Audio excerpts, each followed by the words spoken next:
And welcome everyone to the CSS subcommittee meeting. We're going to get started with Amanda's presentation on modeling. So sorry about that. Okay, just to briefly repeat, we'll be discussing the model background, development of the Alcosan model, specifically as it relates to how we develop the wet weather flows and dry weather flows for the model. Then we'll dive into how to update the percent captures, determining the overflow volume and the flooding volume. And then I'll do a little demonstration in both PC Swim and EPA Swim how to extract those values and to update your percent captures. So system-wide models were originally created by Alcosan. They include the interceptor system, the Alcosan regulators, and the skeletal municipal trunk sewers. So those are mainly the larger trunk sewers that are connected into the Alcosan system. And then the system-wide models were calibrated based primarily on the regional flow monitoring plan using data from 2008. And that was supplemented with historical monitoring data dating back to 1993. Non-synoptic monitors were also installed for 12 months at a time on municipal trunk sewer lines. And this data was used to help calibrate dry weather and wet weather flows.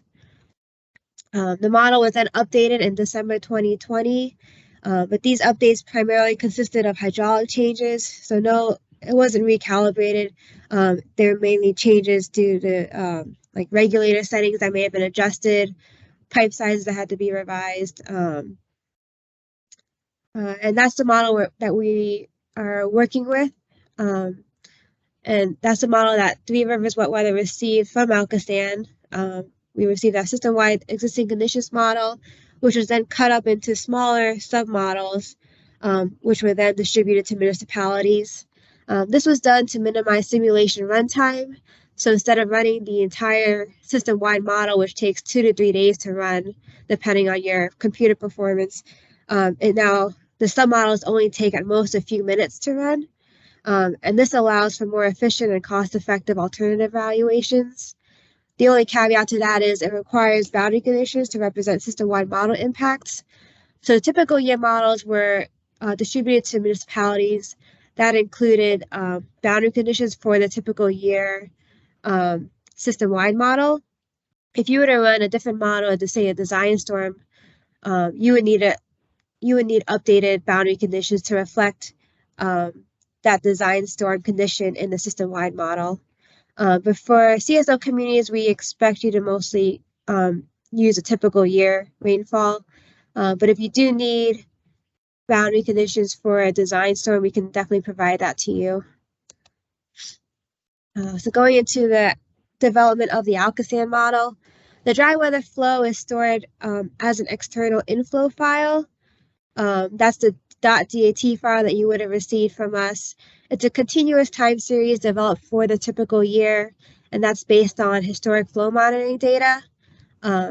It consists of just a base wastewater flow and a groundwater infiltration. That's the bottom two curves on the chart below.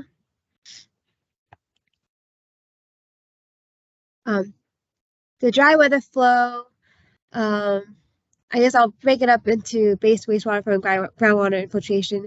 So if you had a flow meter downstream of 5 subsheds, that base water flow that you would have that was deconstructed from the flow meter data, it was distributed upstream based on population. The groundwater infiltration was distributed based on acreage. So say this shed contained 20% of the population, 20% of the base wastewater flow seen from that flow meter would be applied. And if it was 15% or I guess 30% of the acreage, of the total acreage, that was also applied from that flow meter. Because the groundwater infiltration differed between 2003 and 2008, the groundwater infiltration also had to be translated back to 2003 in order to be used for a typical year. For combined areas, the wet weather flow was mainly represented using overland flow parameters listed below. We have the sewer shed acreage, the sewer shed width, which is just the flow path acreage divided by the flow path length, ground slope, DCIA, or the percent impervious.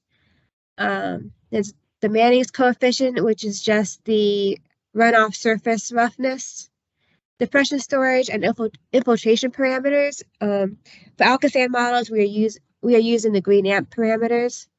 And in some cases, we made use of the long-term RTK to represent the longer response that we see from I&I.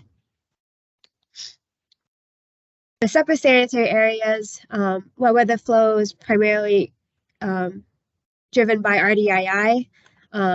In our models, we represent that using the RTK method, which consists of these 3 unit hydrographs. We have the short-term unit hydrograph, the medium-term, and a long-term response.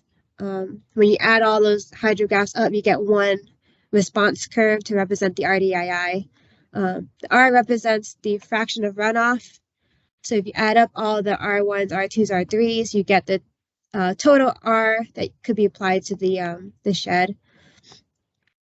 T is the time to peak, and K is a ratio of time to recession to time to peak. So that mainly impacts the slope of the response at the tail end of the curve. And read that slide, just kind of back to the previous. Imagine using the RTK is sometimes used on a combined system and using for the long term. So that's essentially that 3rd unit hydrograph, correct? Yes. Yeah. Brad was saying, I guess, yeah, for those online, Brad was saying if we're using the long-term RTKs in combined areas, that's pretty much just the 3rd response curve in this chart. For separate sanitary areas, if we look at the same example of a shed, the RTK was applied uniformly to all the tributary areas based on the 1 flow meter downstream. For combined areas, if you have overland flow characteristics that need to be adjusted, say you need to increase the DCIA by 5%, that increase would have to be applied to all areas upstream of that flow meter.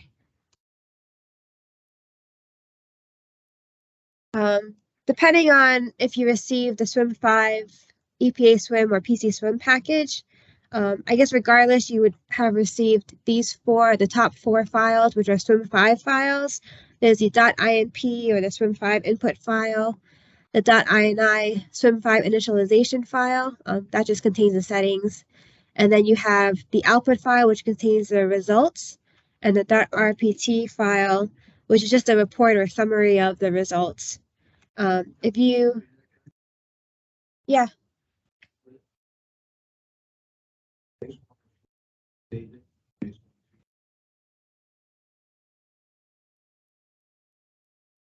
No.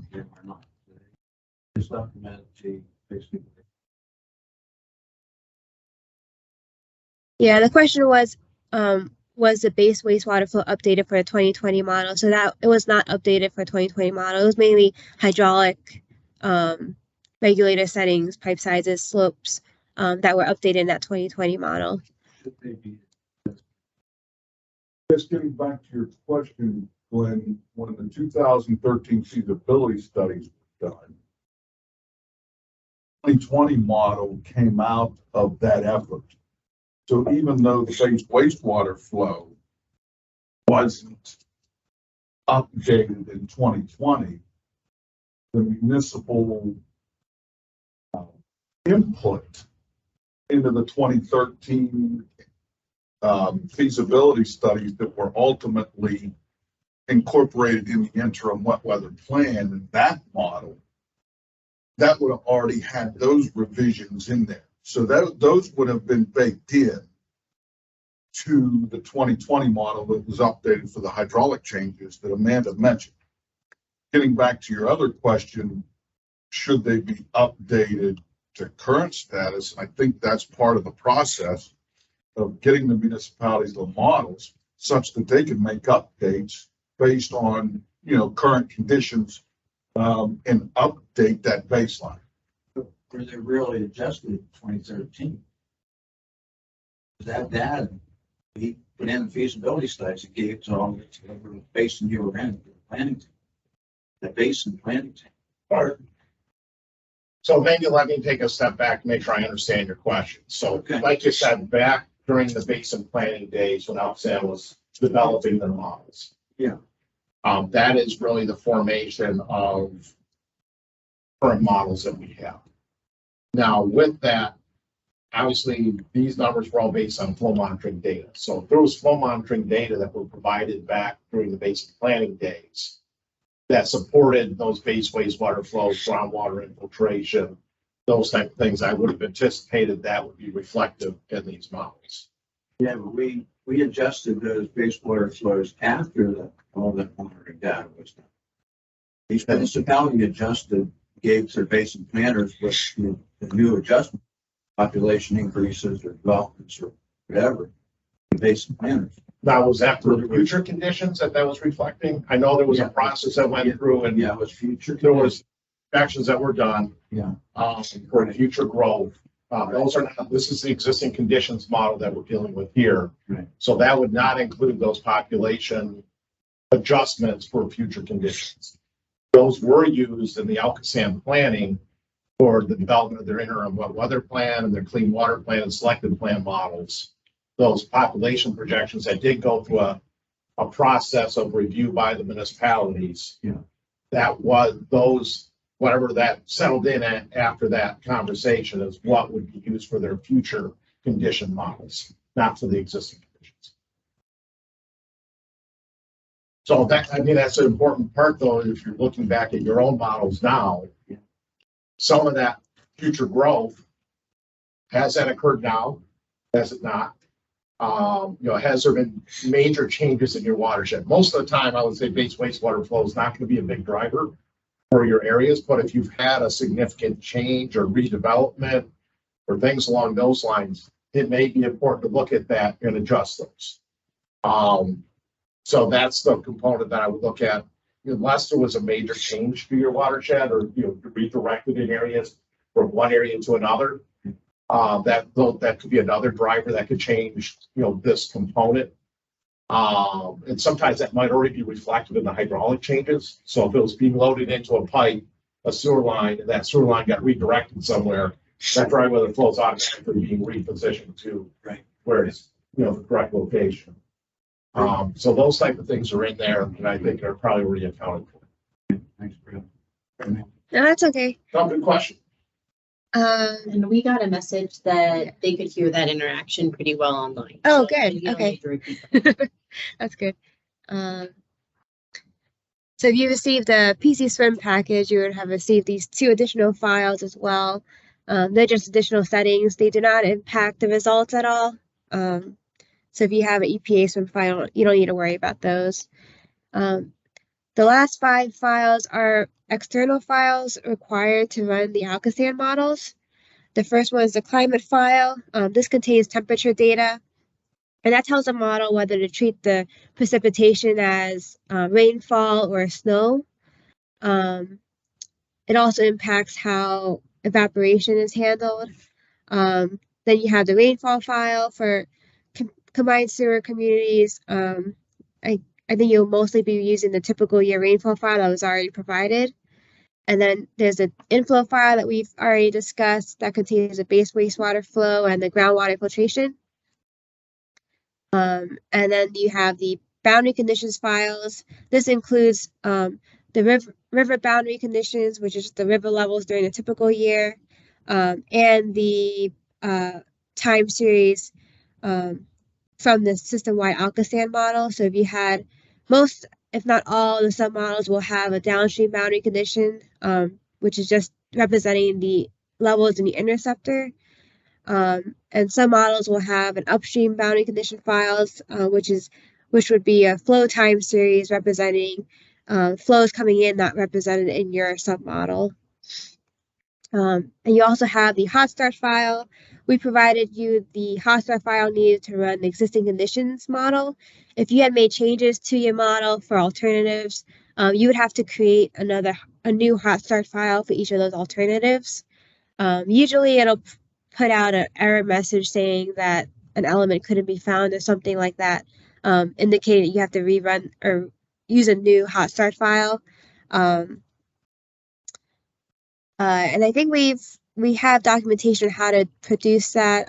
We just use a 2-day period, January 18th to, or maybe January 20th to January 22nd. It's a dry weather flow period, just to get flows, some base flow in the model, so you're not working off of dry pipes. Helps stabilize the model faster, helps initialize the model faster as well. So now we're going to go into calculating the percent captures using the Three Rivers Wet Weather Cap tool. Oops. So I believe you've already gone through how to populate the spreadsheet. Just a little review. You'll be populating number 1 with your municipality that you're representing. The orange is background data that you would be pulling from the updated municipal exhibit A. Can I add? So Yeah. just to make sure everyone's aware, the CAP tool is currently on MDS. So even just getting to this file, the location for that is going on MDS, logging in with your username and password. If you don't have that, please ask Jody and myself. We are able to get that to you almost instantly. And then under the phase 2 order tab, there are all the presentations. This recording will be there. Previous CAP presentations are there. And then also the CAP tool, this spreadsheet, as the document you see on screen right now that Amanda's showing you, is ready for you to start putting these inputs in. So go ahead. Okay. And the sections in blue, that will be populated using the CSS working document A, Appendix A. The inflow wet weather flow volume will be fixed, so you don't have to change that to update your percent captures. We'll Give a little more background. Yeah. Remember, we did discuss, we had the conversations of how to account for those source control projects that maybe been implemented in the past and making sure we're getting full credit for that work. We did talk that through with DEP and they agreed that we can, kind of lock that into a wet weather volume in place. So now when you rerun a model, you put in a source reduction project into the model, we reran that. Actually, the total flow coming in the model is less now because you're controlling it and taking it out. We don't want to reduce that number because if you don't, or if you do reduce that number, you could actually do a source control project and not really see a benefit. Where it could be a very successful project pulling flow out of the system, you wouldn't be getting credit for that. So that's the purpose of locking that number in. And then you're just really looking at what are the losses from the system is really what you're updating. And that was a big discussion point, a big topic, a big, for lack of a better term, win in terms of simplifying how we evaluate percent captures, how we evaluate projects that already have been undertaken, and also planned projects as part of this consent order, holding that existing condition influence what weather flow volume is absolutely key. Besides that over and above Brad, because that was a big win, very, very large discussion topic thus far this year, and simplifies the process. So I just wanted to emphasize that. Yeah. So we'll mainly be discussing today how to update number 5, the alternative results determined from your alternative models. That's the overflow volume and the flooding volume. This is just an example of Exhibit A that's used to populate the first set of parameters in the CAP tool. This is a screenshot of the Appendix A document. In the columns highlighted in green, these are the overflow element IDs that are used to pull the overflow stats from your model. So you can use this table to check where you need to pull those overflows from. The columns in yellow here represent the baseline volumes that will be brought into the CAP tool. And that last yellow is the outfall percent capture estimate. that you'll be comparing your updated percent captures to. Sorry, we have a question going back to, I think, even Jason's comment. So from Sam online, he said, congratulations on your big win. Great work. Was the DEP approval for the simplified revised approach verbal or written?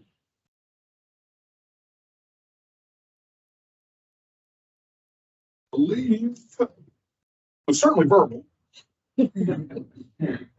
Yeah, I don't know if I have a written copy of it either. And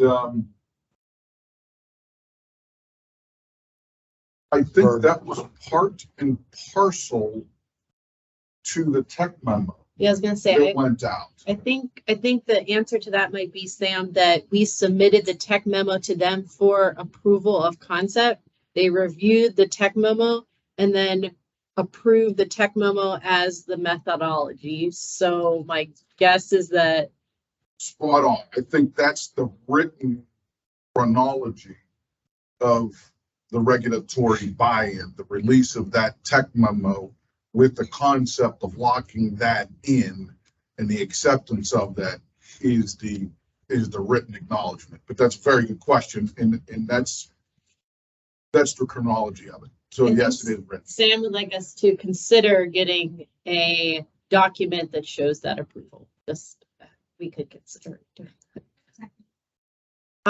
So that would be what she actually has on the screen right now. It's called the CSS Working Document A. So it's the update of existing condition, percent captures. You know, it's the second half that's not written up. Wait, speaking of which, Brad, we have updated and continued to edit some of these. Is this the tech memo that hasn't yet been released? Like, we have a version of it available, but this is actually I thought the draft had been released. yeah, the draft has been released. Finalized the memo. Okay, so the finalized memo, thank you so much for asking that, Anna. That's a really good point. Okay, so the finalized tech memo with the word draft removed, and there were some areas like where we hit, we had to adjust this number here to make sure that it was correctly evaluated. Those updates and that release is pending. We just have a couple final review points for that, and then that will be issued. So there is a draft available where you can do some initial work, and that's been sent out even in email to the committee. If you don't have it, let me know. I'm happy to give you the draft version, and then the final version will be hopefully issued soon. So to get into how to actually calculate the overflow volume, we use a threshold flow of 0.0646 MGD, that's 0.1 CFS. This threshold value is used to identify overflow events. So if you look at the graph below, any flow rate greater than that threshold value 0.0646 would be included as in part of the overflow volume, including the volume below that threshold value for that event. So to calculate the overflow volume from those overflow events, I use a simple formula. If you have the entire typical year time series, the sum if formula, bring in the range of your typical year time series, include a criteria greater than 0.0646, and you include the range again, and you multiply it by 15 for the 15-minute time steps, and to convert it to the to volume from flow rate. The total overflow volume should include overflows from both primary and upstream overflows. So if in your combined sewer area you have to report percent captures for a structure that has a Z structure upstream, like M15 and M15Z, for example, M15 contains an alpha upstream of that's tributary. So you have to include the overflow volume from both M15Z and M15 as part of the M15 percent capture updates. So getting into how to actually do that, pull the overflow and flooding volumes from PC Swim. First, you would select the overflow link. That's the conduit, weir, or orifice specified in that Appendix A table. You plot it, and then you can copy the data from the hydrograph, paste into the spreadsheet, and apply that SUMIF formula. And I'll go through each of these steps in more detail following the slide and in a demonstration after the presentation. Yeah. I just want to stress the importance of that overflow link that we are provided in that table. It's important that we use a consistent location. You get into a model and you can pull the overflow stats from the weir, you can pull it from the overflow pipe, and you will get some slightly different answers. So I think it's very important that we're staying consistent with where we're pulling those statistics from. So that's why we made sure we provided that information of how the original values were calculated, both for your primary overflow as well as for any upstream overflows. That also helps you review from from your perspective, do we have the right places upstream? So we went through and we identified where there was an upstream CSO and where those have those locations. We have provided the links that we are using. Obviously, your system the best. Take a look at those, make sure we have 2 places up there. Are there truly 2 upstream overflows? And if you agree, then good. If you don't, that'd be something you'd want to cover in your baseline due diligence. And also please let us know so that we can be updating our databases as well. Yeah. Where's that? Where does it show that link? It's too small, right? They're in green there. Yep. Yeah. And these links are generally the link immediately downstream of a regulator or diversion structure on the riverside.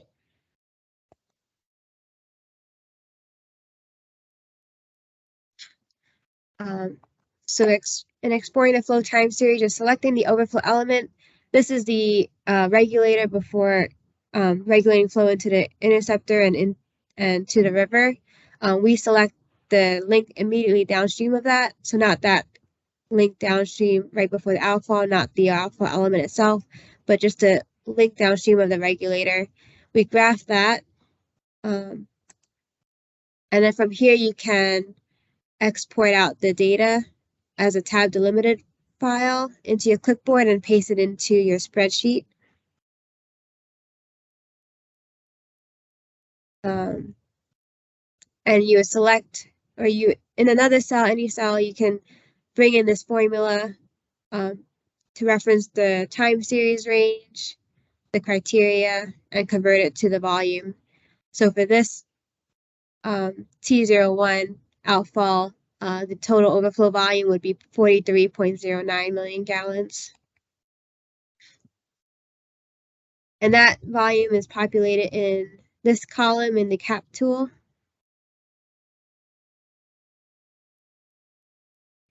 Now to determine the flood volume from PC Swim, you would select the link upstream of the POC. So that's just where it connects to the interceptor. Use the select upstream tool and it'll trace everything upstream of the system. Open up the junctions table. You have to open up both the junctions and the storage table one at a time. Only show the selected values, and then if you scroll to the right, you'll see the total flood volume. From there, you can select the whole column and it'll total up that flood volume for you. You'll repeat that process for the storage table because both storages and junctions in the model can flood. So if you, this is the interceptor, this is the point of connection from T01 shed. I selected the link just upstream of that. You can go into find, select upstream, and it'll select everything upstream of it. Then you just need to go to the junctions table and filter out only the selected junctions. And if you select the total flood volume column on the below, it should tell you what the total flood volume is for that selected column. And again, you do that for both junctions and storage tables.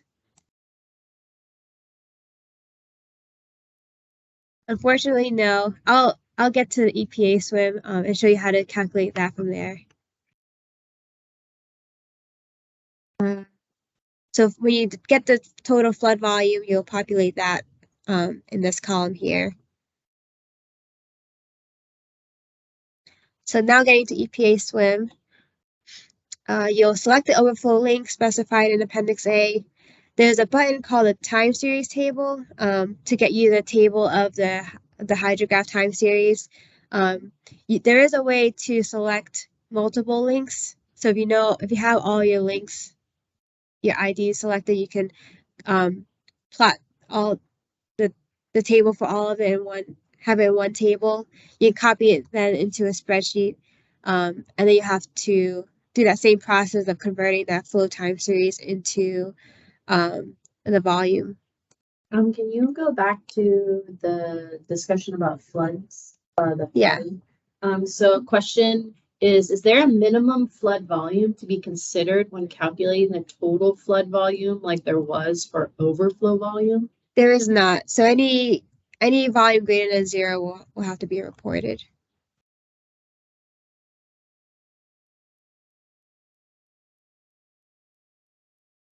So here in EPA swim, there's this button here that will give you the time series table. You could add multiple links to that table, time series table creation tool, to get all the table. I think for the screenshots, I'm only showing one. And it'll look like this table here. If you select multiple links, you'll have multiple columns for the individual elements. Then you go into Edit, Copy To, hit Clipboard, hit OK. Then you can paste it into a spreadsheet. It'll look different than the PC Swim, but the data is the same. Again, you apply that same formula to get the overflow volume. Again, that overflow volume will be populated in this column. And if you have an upstream overflow, make sure you add up both the primary and upstream overflows and populate that overflow volume with that total. Now, to determine the flood volume from EPA swim, it is a bit more cumbersome in EPA swim. You'll have to go into the report file. You can also access it through the EPA swim directly or open up that RPT file created by EPA swim. And you change the topic to node flooding, copy into a spreadsheet, and in your spreadsheet, you'll have to create a new column to assign the POCs. And I'll show you how to determine what those POCs are. But this will have to be done in order to get the total flood volume based on POC, because it's reporting that node flooding table is reporting all the nodes that are flooding in your submodel, which will be spread out across the system.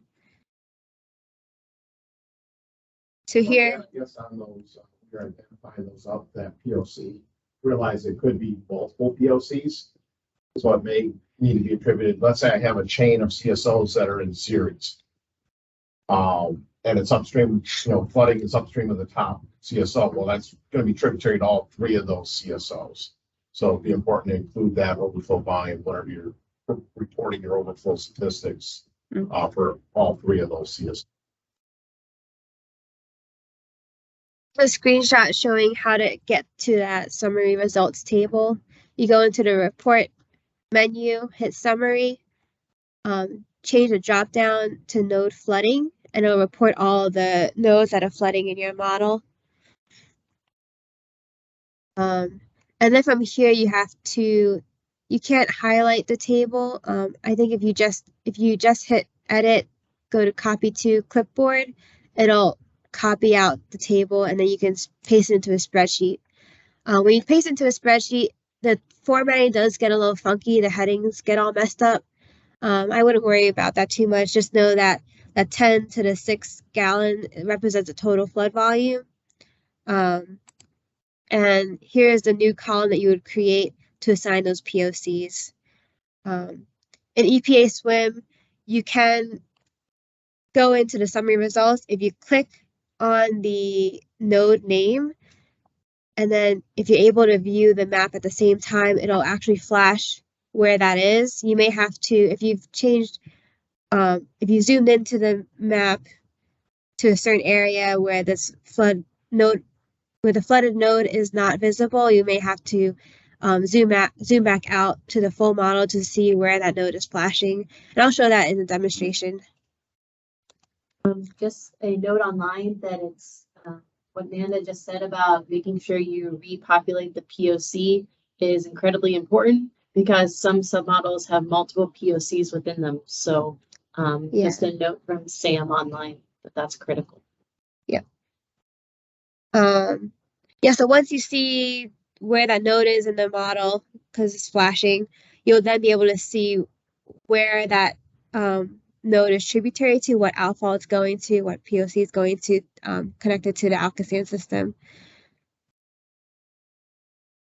So for each combined sewer POC, that total flood volume has to be added up. So in this example here, we have several nodes upstream of T04. So all of those volumes will have to be added up to bring into the T04% capture calculations. I'll just add another point that's probably outside the modeling realm, but once you've done this, you're identifying these locations that are potential losses from the system. These are good places that need to be validated. Go out to the systems. Does it make sense that there's flow maybe being lost from the system? You see some high water marks. Is this a known location that does flood the grade? And help evaluate. Maybe you go out there and you find out that manhole is bolted down. Okay, so it's not discharging. Those could be things that you could update then in the model if you have actual information that shows that manhole is different, or maybe that elevation's been raised. Maybe we have the manhole too low. So those are all different things that could be evaluated. If you don't believe these are true flooding locations, that's something to do to update your models and to evaluate. Yeah, one upstream and school. Yeah, you would have to then rerun your model, right? Yeah. It may end up at going out your CSO instead of out the manhole, or it may now start getting in. And then playing off of what Brad's saying about doing those validations, those are the types of edits that you should please keep track of, that as you're making them, they would be a part of the information you provide based on the permission slip that you sign to take the model. You're keeping track of those edits so that those edits can then be given back to Alcosan so they can understand, oh, that is a bolted down manhole, which means that this system needs to be changed in this area. So just make sure as you're doing those validations, you're also keeping track of them and documenting them so that they can understand what they're receiving back when they get that. So please do that. And we do have another question in the chat. For flooding, any value with a duration less than 15 minutes should not be considered. It's a period at the end, so I don't know if that's a question or a statement, but any comment on that? It's for flooding, any value with a duration less than 15 minutes should not be considered. It's a statement. Okay. Yeah, I usually just look at any volume greater than any reported volume. If it's there are some nodes that may be identified as flooding and it may have 0 million gallons and the flood duration is less than 15 minutes. So when they calculate the flooded volume, it's really small. So that's, if it's a 0, I just don't include it. Those are usually the smaller durations, flood volumes. Yeah. I think it's coming from Wade Trim, so okay, so yeah, so it might be a statement for real, but yeah, no, something that we'll make sure we give you the final one, sure. Yeah. Okay. You want to repeat that? Yeah, you were saying the model output resolution is 15 minutes, so I think that may depend on where you're pulling your results from. Yeah. Sometimes in the report output, that's based on the actual time step of the model, not the reporting time step. So that's where you could maybe get some volumes that are being reported that are less than 15 minutes. Yeah, and I'll show in a demonstration in PC Swim. They do have a summary tool an objectives table that summarizes the hydrographs on the graph, but it uses the routing time step instead of the reporting time step. So I caution away from using that and just copying out the hydrograph into a table, a spreadsheet, in order to calculate the 15-minute reporting time step stats. So again, once you get the flooding volume from EPA Swim, you can populate that into the CAP tool. So with that, I'll exit out of the PowerPoint and just dive into the PC Swim demo on how to pull the overflow volumes and the flooding volumes. I will say on the EPA Swim, as man is pulling up this, I will say we're primarily use PC Swim.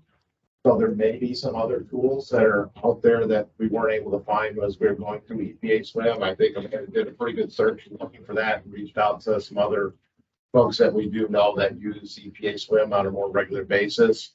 But I do know there are different queries and things along those lines that can be done within there if someone's aware of that. I think that's what kind of these forums are around for, is to kind of help each other. So if you know of a better way to maybe pull that stuff up, please let us know and we can get that information out to the rest of the group. But this is at least a method that you can use to calculate that. We wanted to make sure we at least had a clear way to do it. But as with many things, there's quite often more than one way that it can be done. So.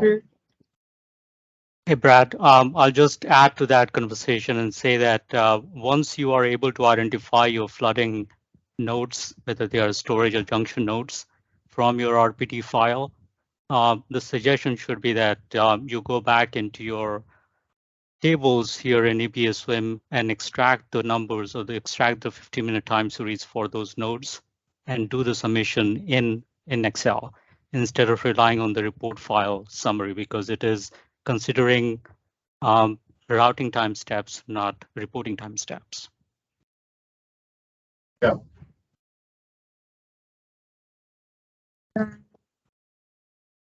Okay, so on my screen, I have the T01 to T05 submodel. To pull the overflow stats for each of the overflows, I like to just zoom in to the area and identify that first link downstream of the regulator. Then you can check the name, compare that against that table listing the upstream overflows and the primary overflow element IDs to make sure you're grabbing the right element. Graph that in PC Swim. And you just copy this out. This is a table that I was referencing, uses the instantaneous routing time steps instead of the 15-minute time steps. And it could be different if you plot it, bring it into Excel, you may get slightly different results. So I'm going to copy that into here. You'll see this time series goes through the entire 2003 typical year. I'll use that sum if formula. Grab the time series. Oops. Use that threshold value of 0.0646 MGD.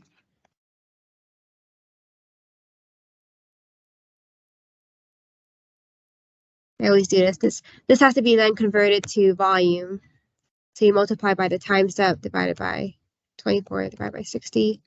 And then you have 43.09 as the flood volume.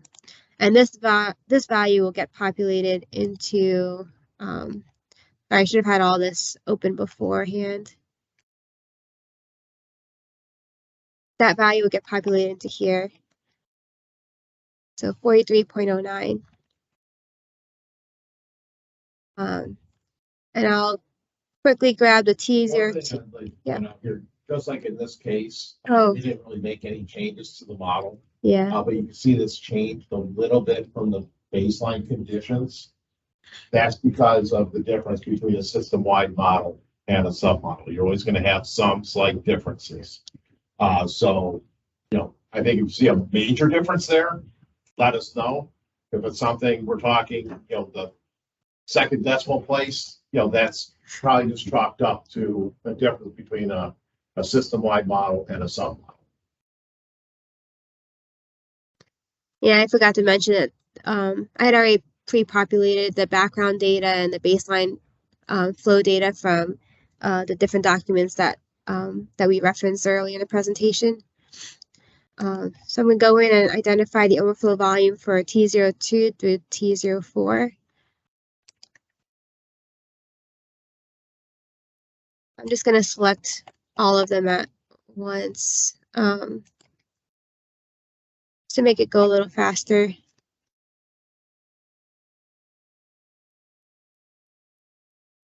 You can select multiple, graph all their flows, copy it out. I'll do this on the side here.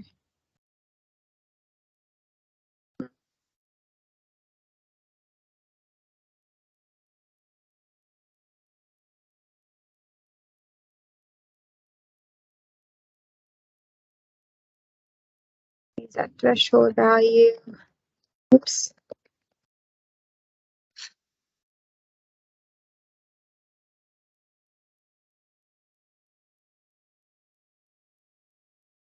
And I forget to convert it.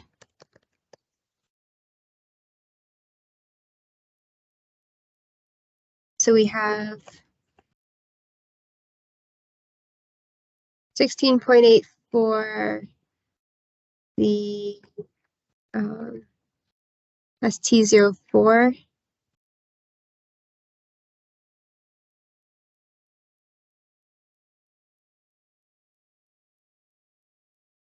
T02 is 8.8.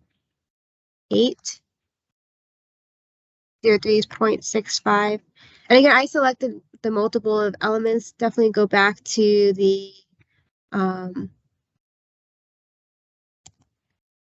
this document here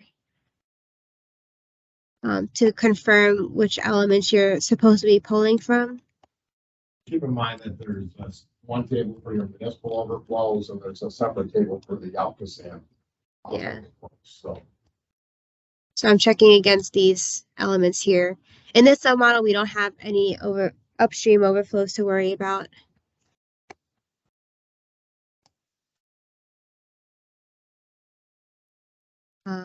If you want to do a quick comparison with the system-wide model, we're comparing these for the close enough. Yeah, we didn't make any changes like Brad said, so they should be about the same. Now for the flooding volume. So there are different ways to do this. You could go into the status tab and look for, I guess in PC Swim, you can just select this flooding and it'll bring you directly to the node flooding summary.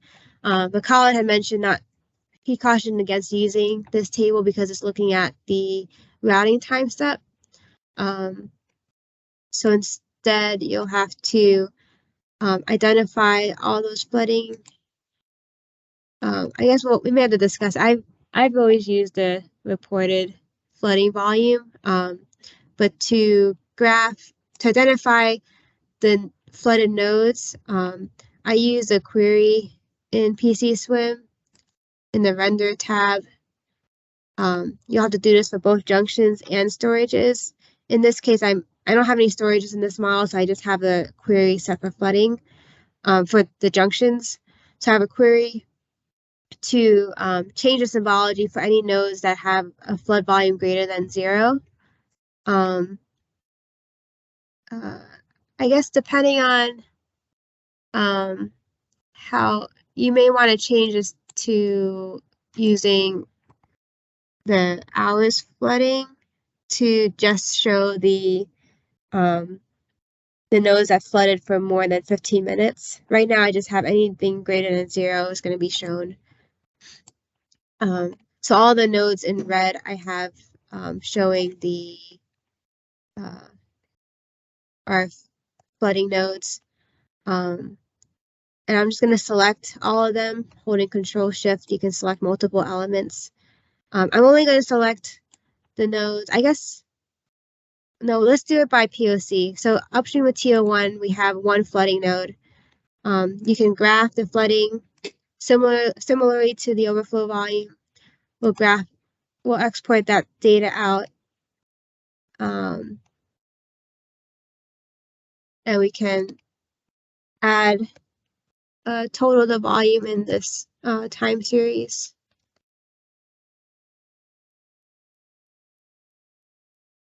So we have 0.02 million gallons for T01, and I'll bring that back into the cap tool. I would like to make a note that routing versus reporting time steps. Are we splitting hairs? Look at the flooding node volume, 0.02 mg. I think, and sometimes I think it is.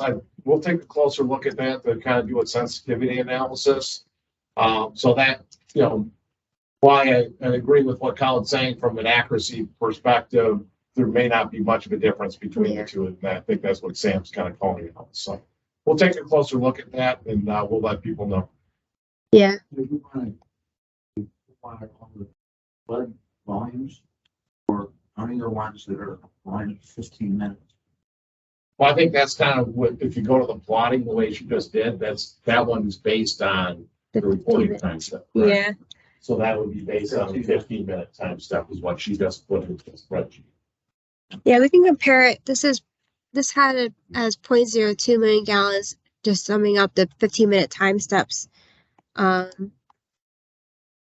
you scroll down to this node, we can see what it's reporting out here. Total flood volume they had as 0.01. I don't know why it's smaller. You think it'd be larger if it's using the routing time step? Well, I think the thing to keep in mind that when you got a 15-minute time step, you multiply by an average of 15 minutes. Yeah. That reading at a 15-minute mark. Yeah. So that's why I don't think there's necessarily a perfect way of doing this. They're both numerical calculations and, but I think for the most part, I haven't seen a lot of places where the manhole flooding has been the big driver of your percent captures. Typically, that's going to be the overflow occurring at the outfalls. There may be one or two exclusions from that where there's a huge no local capacity issue, but that's usually not the bigger issue. So I think either one of the approaches would probably be appropriate. But like I said, we'll take a closer look at that and look at some different locations. This is such a small overflow volume as well. Overall, so either one of those is going to probably impact your percent capture. When we see some of the others that are 3, 4, or more million gallons, that's probably the ones we need to look at a little closer. But again, I wouldn't expect probably a huge difference between the two numbers. Echoing what Brad said, an old analog Stanton is going to also input a little old school aspect to this. Amanda's showing us how to harness the power of SWIM and spreadsheet tools to develop these statistics. We also need to apply prudent engineering judgment in that aspect. I tend to agree with, I believe, Sam or call it whoever made the comment. Are we splitting hairs? And we might be. That's where we have to apply prudent engineering judgment to developing these spreadsheets. When you develop them and you do your percent capture, give yourself some rest, take a look at it the next morning and say, okay, let's take a look at the profile and run a typical year. Is this really something that we want to add in?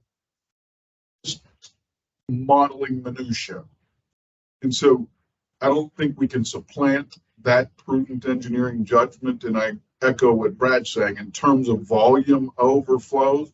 By and large, those are the diversion structure driven, designed aspects of a combined sewer system that a manhole flooding is probably a rounding widget in terms of that volume. So again, my point is, as we're harnessing the power of these computer generated tools, we also need to apply prudent engineering judgment. Right. And I think that's important. I think the other is just from documenting and getting trust in the work that we're doing. If we have a method, we want a method that's not causing us to do a whole bunch of work to get really not a whole lot more refinement in our number. But we do want to use kind of a consistent methodology for buy-in of the approach to, so from that perspective, I think, we need to look at this, come up, maybe this is one we say either one. But I think as long as we're using a defined methodology, that brings more comfort level to others that are reviewing these, that you took everything into account and you're using an engineering approach for doing that. And that helps support the numbers that are being calculated.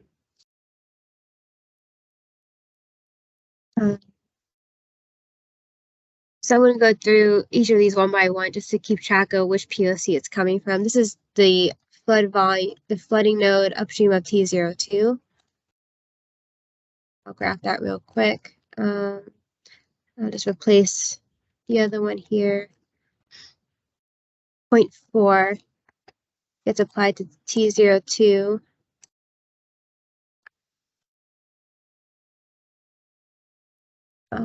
So we can see, compared to the system-wide model, we're flooding a little bit out T02, but the system-wide model didn't have any flooding.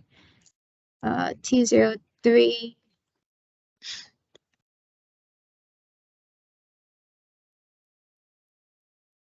There's no flooding upstream of T03. There is one along the interceptor itself, but we're not reporting any flooding along the interceptor.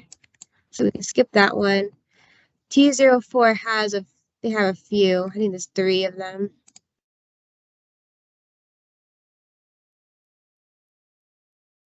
I'll graph all of these together.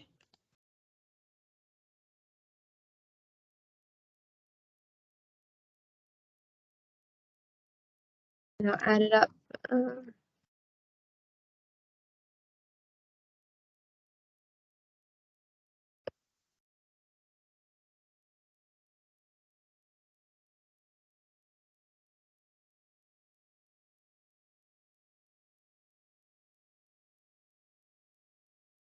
One of them had 0.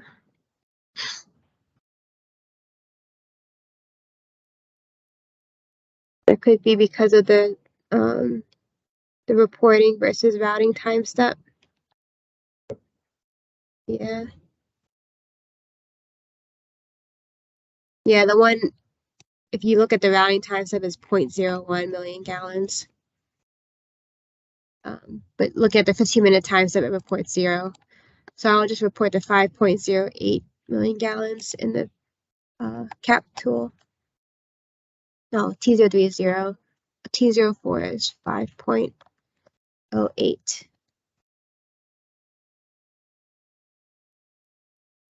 And then the cap tool will automatically create for you your updated percent capture results in this column here.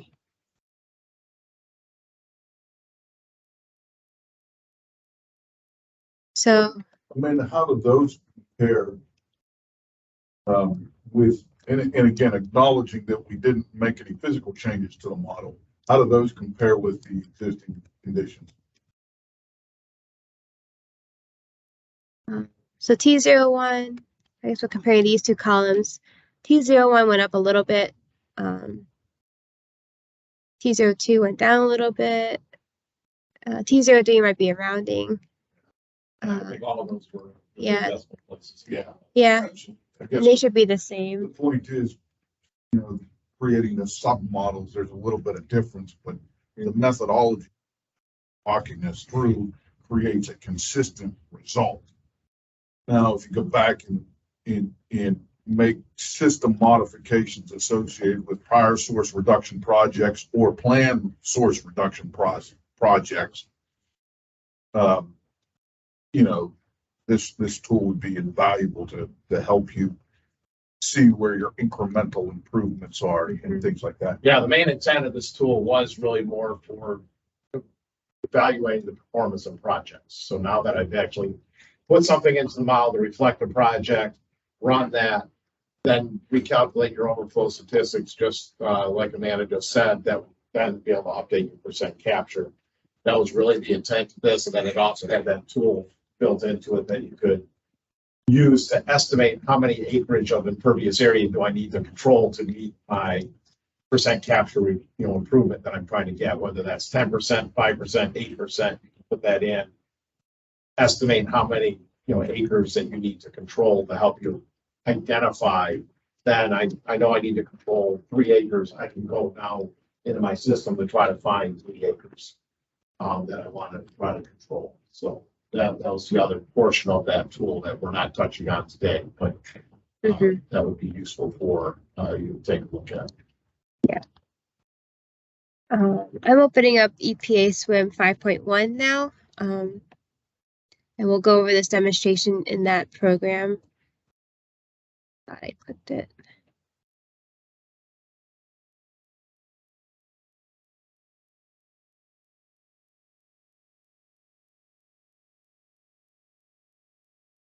So here we have the EPA Swim version of this model. To grab the overflow volumes, I'm going to zoom into each of the, oops, what happened? Oh, I opened up a new instance. I'm going to open up or zoom into each of the POCs, grab the overflow element. From here, you go to the create a time series table. If you hit by variable, you can add additional links to it. I'm going to move this to the side here.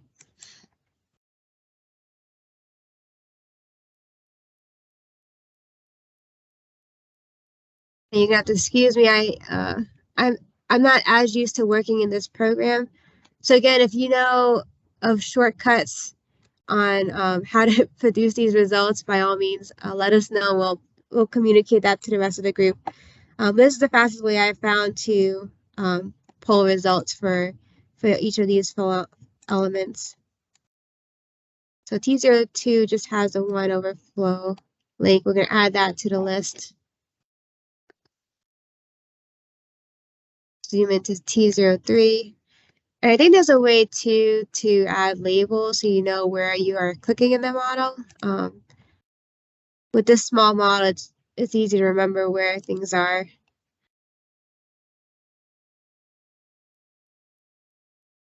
T04.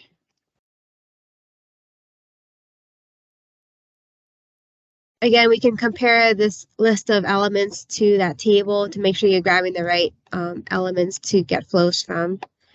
We want to graph flow or tabulate flow. If you select the days cell, that'll highlight the entire table. And from here, you can copy it out and bring it into a spreadsheet.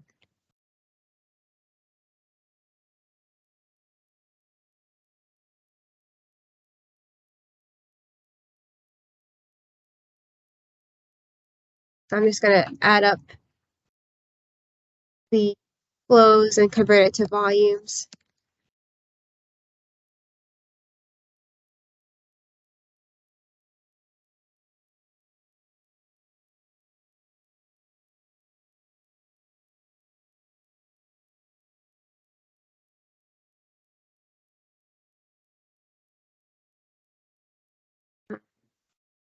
And we can just compare to see if the values matched. So for T01, we have 43.09, T02, 8.8, T03, 0.65 million gallons, and T04, we have 16.87 million gallons.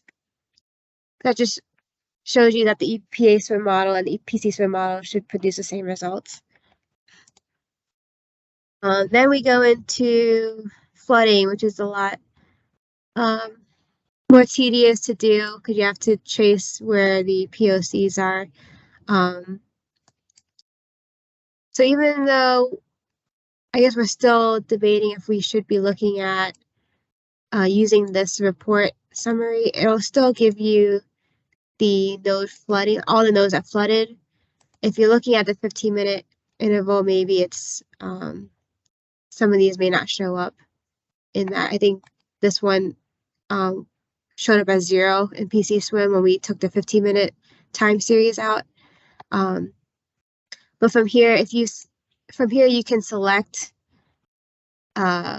each node and you'll start to see flashing. That just shows you where it is in the model, and you can zoom in to get a closer look at where it is, what POC is tributary to. In this case, it's tributary to, if you hover over the outfall T01.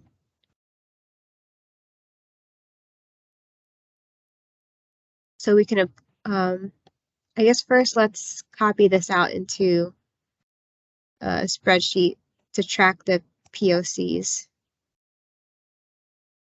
So again, it pastes kind of funky with the heading all messed up. If you want to keep track, this is the total flood volume. We'll create a new POC column. This one was, this was upstream of T01. We want to go to 586. I don't see any flashing because I'm zoomed into T01. I can hit this button to zoom back out to the full extent of the model.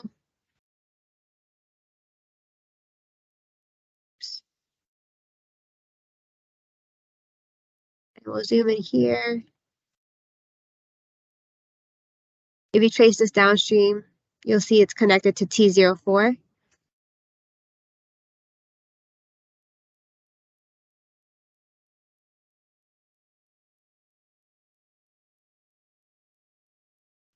That's what we were debating against. You could use that. You could also pull out the actual time series of each of these. So if I have this selected now, you could bring out the time series table for that element instead of,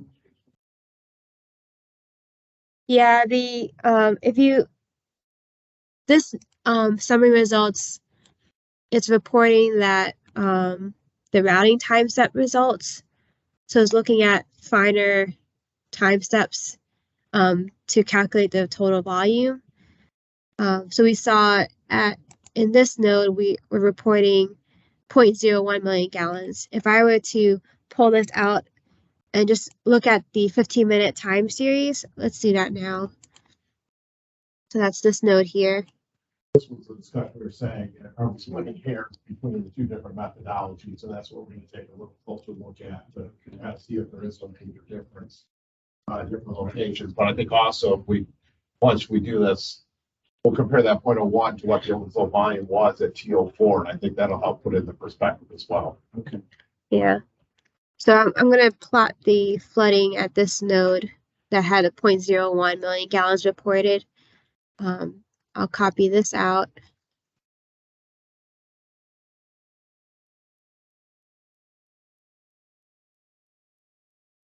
If I total that up,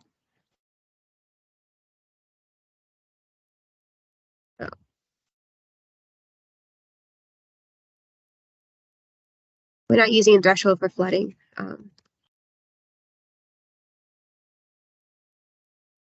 We get 0.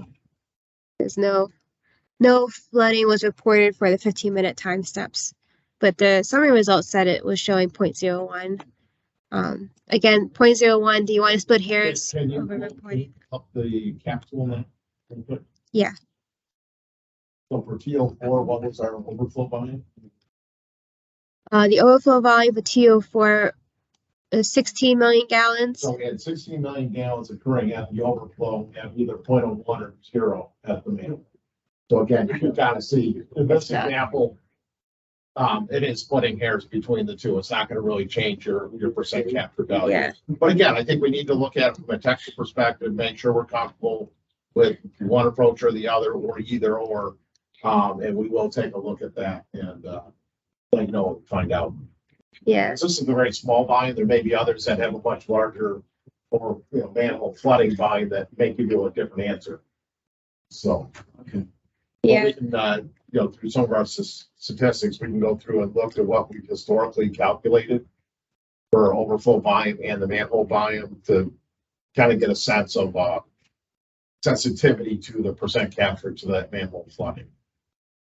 Yeah, unfortunately, EPA swim, I haven't found a way to visually show where these all are at the same time. So you have to individually click each one to locate them and track down what POCs they're tributary to. I have found there is a way to change the symbology for when it floods, but it only applies to a specified time period. So if you're like at the start of during a dry weather flow period, it's not going to show any flooding. But if you scroll to a period where it's definitely raining, it might actually show up as flooding. So it's for an individual time step. Yeah. Yeah. I haven't found a way to show it for like the total, whether it flooded for the entire typical year or not. This is the only way I found to be able to see where each of those are.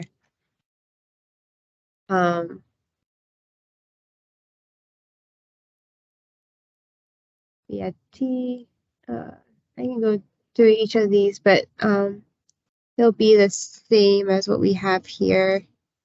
So yeah, you can just pull the flood volume from this table, or you can plot the time series table and do the calculation in a spreadsheet.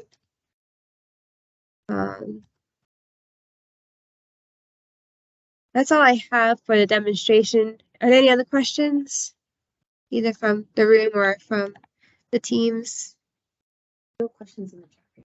Okay. Give them a second just in case they want to type them in. And or as you saw, we have speakers in the room. So if you do just want to come off mute, you're welcome to do so. We can hear you pretty well.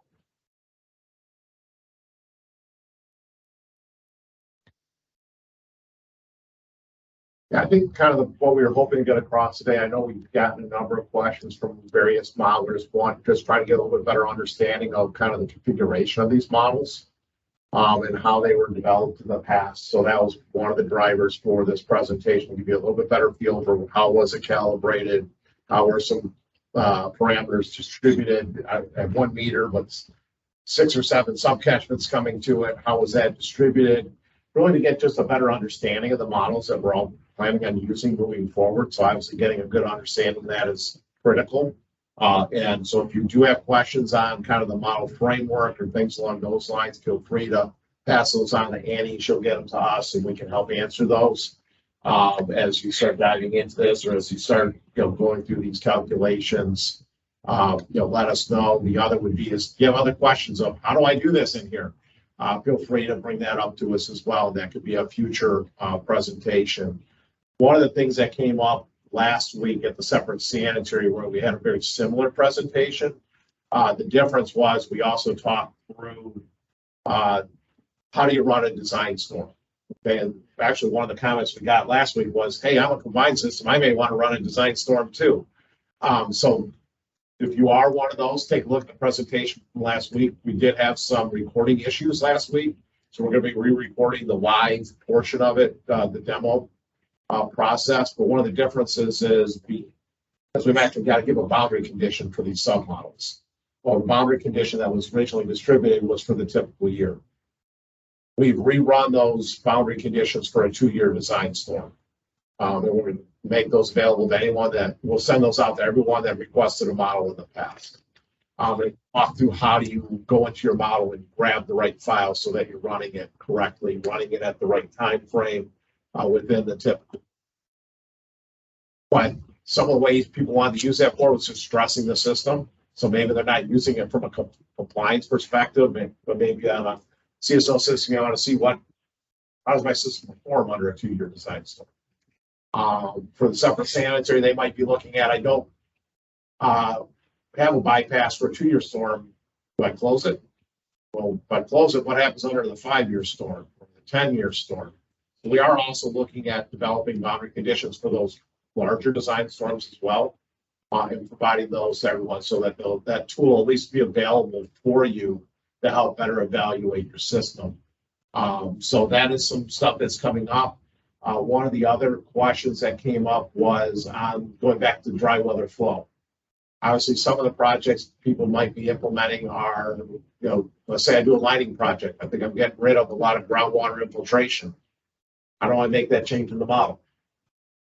We didn't have an answer last week, but we're going to develop an answer. So we are evaluating that. How can we get in and make a change to that external file that's representing that dry weather flow? And how can we get that so we can update that in the model to reflect those projects? So that is something we're doing, but those are the types of things that as you get into it, how do I represent this? How do I get in and change this? If you run into those, please let us know, and those can help drive these type of discussions that we're having today.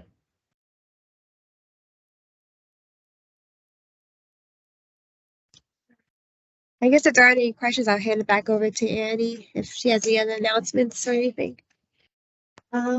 So thank you everyone for attending both online and in person the subcommittee meeting today. This recording does require downloading and some edits to make sure it's just clean, especially since you saw, and I apologize for getting it a little jagged in the start of the recording, but we'll just make sure it's nice and clean. And then this will be posted to MDS. So please keep considering MDS as the one-stop shop for all of the materials that you need. So hopefully this presentation's recording along with additional tools, CAP presentations, CAP tools will allow you to view, watch, rewind, redo, pause as you're putting your own numbers in, and then validating that process based on what we presented today. So, and as you heard Brad say, we will be re-recording the subcommittee meeting presentation from last week demo so that will be available. Those will hopefully be online. How about I give a promise by the end of this week so that everyone can make sure that they are able to dig in on this modeling and spend the dog days of summer deep inside the model. So we are here to support you. And we do have another bunch of committee meetings coming up in August. We look forward to you joining us at those. So please check the agenda for those dates. And we promise to continue providing the tools, resources, templates, and information to make you as municipalities successful in the phase 2 consent order process. So I don't think we had any more questions online. So I'm going to turn off the recording, but I thank everyone for attending and feel free to come up and ask individual questions for those in the room. We're happy to walk through any individual issues. So anyway, I'll see you in August.